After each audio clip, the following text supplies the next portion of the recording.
for today's video mga kalalabs ay mumukbangin ko itong ampalaya.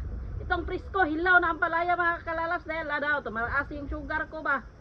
Agay. Ating mumukbangin mga kalalabs. Malutong ito ba?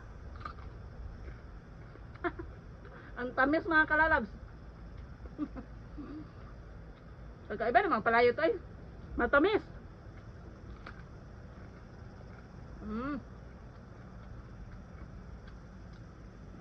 Ang lutong.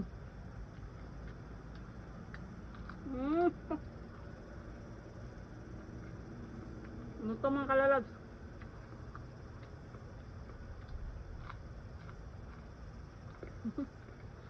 Kasalay pang dahon no.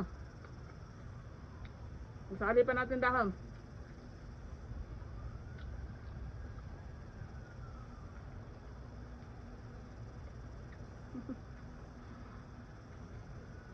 Tingnan natin baka may mananap ba.